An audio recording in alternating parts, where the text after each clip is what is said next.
Bom, agora a gente quer comentar uma notícia, não é, que está em todas as páginas aí pelo mundo afora, de um possível ataque, não é, que aconteceu ontem lá no Congresso Nacional, no Capitólio americano, não é, no Congresso Nacional americano, quando um tiroteio foi ouvido e aconteceu aos redores do Capitólio. Durante 40 minutos, pelo menos, o Capitólio foi fechado por causa desse tiroteio que começou após uma perseguição, não é? E tudo indica que uma mulher, você vê fotos, imagens aí, né, dessa perseguição. Os policiais dispararam muitos tiros, uma mulher morreu a partir dessa perseguição. E inclusive a mulher que você ouve tiros, você ouve tiros, inclusive, né? Essa mulher que teoricamente fugia de alguma coisa e ainda não se sabe exatamente o porquê. Alguns já descartam a possibilidade de ser um ataque terrorista. Houve uma perseguição e, num dado momento, essa mulher tentou furar uma barricada e acabou sendo morta, inclusive, 2 policiais feridos. Agora, não se sabe exatamente porquê. E a gente quer entender um pouquinho mais, não é, sobre esse clima que está tão assim tenso, principalmente nos Estados Unidos, porque alguns especialistas dizem que, nesse caso especificamente do Capitólio, não houve indício de terrorismo. Mas nunca se sabe, né? Porque os terroristas eles se infiltram e, de alguma forma ou outra, eles querem chamar a atenção, possíveis ataques, né, a prédios públicos do governo americano tem acontecido com mais frequência. Para entender um pouquinho mais desse cenário, a gente queria convidar a Flávia Cerqueira, que ela é assessora científica internacional da FAPEMIG. Por favor, Flávia, seja bem-vinda. Fique à vontade, bom viu? dia. É um prazer tê-la aqui, viu? Bom dia, bem-vinda. Seja bem-vinda. Eu até complementando, eu vi informações dessa notícia e vi que essa moça, que foi morta, que estava dentro do carro, inclusive, ela resistiu à repreensão da Polícia Militar ali dos Estados Unidos, né, aquela que fica ao redor da Casa Branca, e depois ela veio a óbito do próprio tiroteio com os policiais contra ela. E depois foi constatado que ela teria alguns distúrbios mentais. Isso é fato ou não, Flávia? Eles ainda estão pesquisando. Até hoje já foi falado questão de depressão pós-parto, porque no carro também foi encontrada uma menininha de 1 ano, Uau. que seria a filha dela. Então, a razão não está muito clara, mas como acontece nos Estados Unidos, e principalmente nesse momento que o Congresso está fechado por causa do orçamento, que está uma discussão entre republicanos e democratas, chamou uma maior atenção da mídia. E os Estados Unidos tem toda uma questão de terrorismo. Esse ano seria talvez o 3º caso de maior preocupação, porque teve a Maratona de Boston em abril.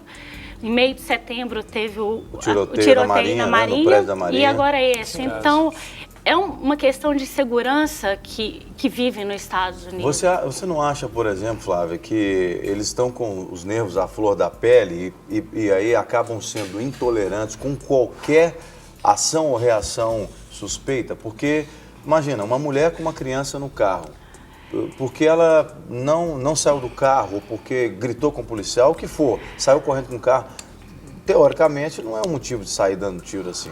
Mas pode ser realmente essa questão dos nervos à flor da pele, mas ao mesmo tempo tem uma questão de protocolo que a polícia tem que estar seguindo para a própria defesa de instituições públicas, o Congresso, o Capitólio. Então, é aquela questão do pensamento rápido, da melhor forma de dar defesa. O Capitólio, que pra gente, mais ou menos, seria igual à esplanada dos ministérios, onde fica ali os ministérios dos Estados Unidos.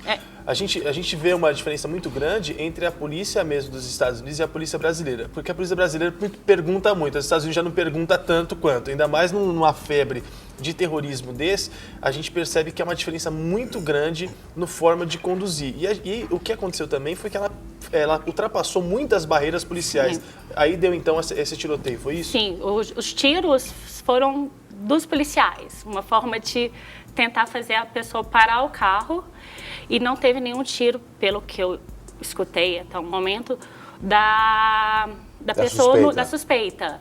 Então, eu acho que é a reação na situação do perigo lá, do perigo iminente, você não saber até que ponto a pessoa que está no carro, o que ela pode estar fazendo, qual é a intenção dela. Então, a forma de defesa foi essa. Para quem já morou nos Estados Unidos, sabe que, e foi abordado por policiais nos Estados Unidos, sabe que a orientação é que você nunca deve fazer nenhum movimento a não ser que eles te orientem. Então, se não mandar sair do carro, você tem que ficar no carro. Se mandar, você tem que sair do jeito que eles mandam. Porque, assim, eles são muito radicais, né? A polícia americana. E principalmente depois, lá de 2001, dos ataques de 2001, né? A coisa ficou muito pior. Agora, você acha que os Estados Unidos, eles são alvos, ou são um alvo mais desejado de certos grupos que estão espalhados pelo mundo? Porque eles nunca sabem se o inimigo está dormindo com eles. Porque pode ser um próprio cidadão americano, como lá tem muitas nações representadas lá dentro, né, muitos descendentes de pessoas que fazem parte de facções religiosas, fundamentalistas. É uma pergunta interessante, porque uma semana atrás teve atentado no Quênia, no shopping. Sim, então, é um país que, se você for parar e pensar, não ter um conhecimento maior da política internacional, vai imaginar por que no Quênia.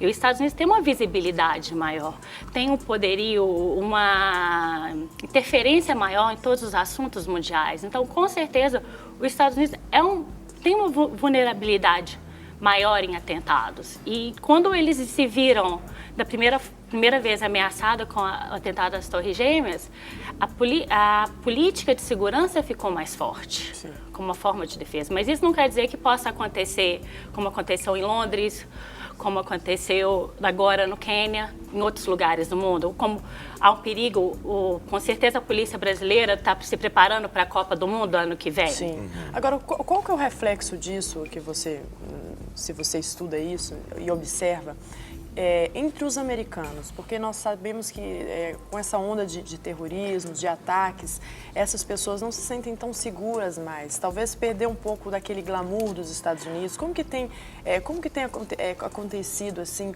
entre os americanos, né? O que tem acontecido entre eles? E parece que isso é agravado pelo fato de eles terem autorização para utilizar arma também, que pode piorar um pouco, pode ser um pavio num barril de pólvora, né? Interessante. Eu acho que o americano comum realmente tem essa questão do medo, tem a questão do estereótipo que vai criar até talvez um preconceito maior em alguns grupos dentro dos Estados Unidos, porque você sempre tem o medo do outro e você não sabe o que o outro pode representar. E como tem toda a questão do Afeganistão, Irã, pode criar um preconceito maior nesses grupos de imigrantes. Então, o que eu vejo talvez é maior, não vou dizer uma segregação, não vou dizer que vai acontecer uma divisão social, mas esses grupos que já são, de certa forma, marginalizados, porque há esse receio deles serem terroristas, podem aumentar a cada caso. Por exemplo, no último caso da maratona de Boston, foram dois meninos, dois garotos jovens de uma ex-república da União Soviética, que também tem como religião muçulmana. Então, pode agravar essa questão do preconceito. Você acha que, por exemplo, o cidadão americano, ele ainda é mais nacionalista ao ponto de, por exemplo, entender essa repressão que o seu governo aplica por causa da questão da segurança Eu acho que parte da população americana sim, a outra parte não, porque você tem, por exemplo, casos de ex-militares ou então ex-funcionários de agências de segurança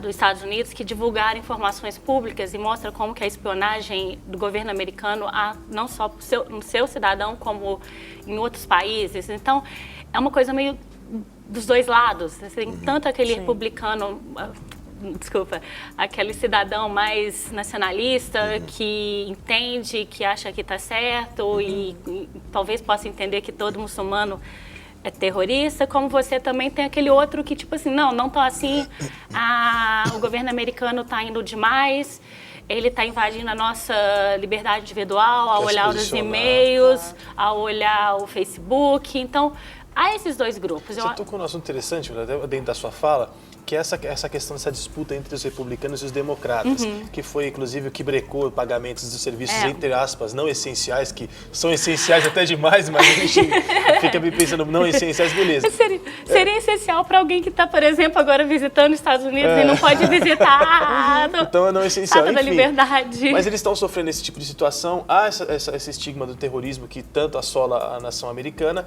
e também a questão da aceitação do do próprio Barack Obama. Isso tudo tem pressionado e tem deixado, como o Jean disse, a flor da pele, mas tem pressionado os Estados Unidos a uma segurança mais efetiva, dizendo a gente precisa se blindar mais do que nunca? Ou não? Eu não te falo que foi uma pergunta meio curiosa que eu não cheguei a parar para pensar, mas o Barack Obama, ele chegou na campanha falar que a primeira campanha que ele ia acabar com Guantánamo, mas ele não conseguiu. E ao mesmo tempo, talvez não seja, aí já é uma opinião minha, mas talvez não seja um desejo da pessoa, do partido, mas também há uma força muito grande dos republicanos, que é a maioria do Congresso, que aí breca. Sim. Então você também está vendo, os Estados Unidos está vindo de um período que a economia dele estava em crise, em 2009, e agora começou a recuperar, vem toda essa crise de fechar o Congresso, porque os dois não conseguem entrar em acordo quanto ao orçamento. Uhum.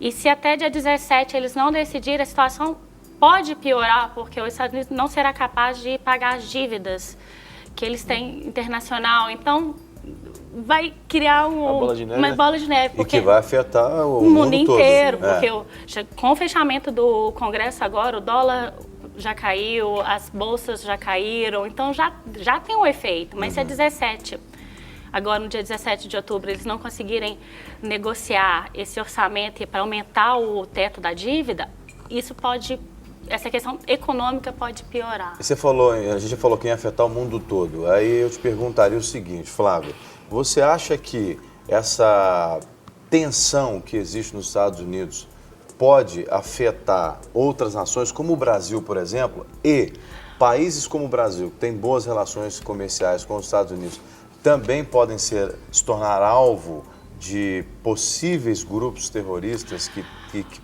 já que não podem afetar os Estados Unidos, vão afetar quem tem parceria com eles? Pode. Nós temos o caso da Copa do Mundo ano que vem. É um evento internacional. Sim. Se a Polícia Federal, o Serviço de Inteligência não tiver... imagino que já esteja trabalhando para que não tenha nenhum atentado, nenhum incidente, porque é algo que vai repercutir em tudo, em todos os países, igual já aconteceu nas Olimpíadas, acho que em 72, em Munique, quando o grupo de Israel foi atacado. Então, seria um espaço também para os terroristas, igual aconteceu, por exemplo, na Copa das Confederações agora, não foi um momento de manifestação, que o povo viu esse espaço para colocar essas reivindicações, porque tinha toda a imprensa. Então, com certeza, se eles não conseguirem entrar nos Estados Unidos, vão tentar outros lugares. Ou afetar americanos em algum lugar onde são vulneráveis. Com certeza. Imagino que sim, espero que não, mas... esperamos, né? E a gente vê como que é pequena, às vezes, a cabeça do ser humano, de vingança, de outras situações como essa, porque a gente está vendo esse embate entre republicanos e democratas que causa todo esse estresse nos Estados Unidos. A gente vê essa situação dessa moça, e é simplesmente porque eles estão contra o Obamacare, que seria o plano de saúde que o Obama tem colocado nos Estados Unidos. Então, os republicanos falaram, vamos parar a nação, entre aspas, para que haja, então, uma reforma quanto a isso. Ou seja, independente do que o cidadão tem esperado, às vezes ele acaba passando por situações por causa de resoluções governamentais. É isso, Flávia, para resumir? Com certeza. Agora, só para a gente finalizar, como que tem sido a entrada nos Estados Unidos? Porque a gente sabe que depois do 11 de setembro dificultaram muito a entrada de estrangeiros nos Estados Unidos. Depois melhorou um pouco, mas mesmo assim continuaram rígidos. Como que está a situação hoje? Continua com a mesma política de imigração. Por exemplo, você for fazer um voo para o Japão, você precisa de um visto de trânsito. Sim. Mas, ao mesmo tempo, pelo que eu percebi, que os Estados Unidos, talvez o brasileiro está começando a deixando de ser aquele indesejado por causa da imigração ilegal, mas começar a ser desejado por causa do poder aquisitivo. Então, já abriu, por exemplo, o consulado aqui em Belo Horizonte, o que facilita pegar a vista. Então, os Estados Unidos, depois da crise de 2009, vamos ver outros países emergindo, vamos também tentar trazê-los para cá, mas não para ficar. Quem que eles querem para ficar é selecionado? É um estudante, é um pesquisador? É alguém que vai contribuir com eles. Com eles, mas eu quero agora o turista, o recluso, que vai fazer compras.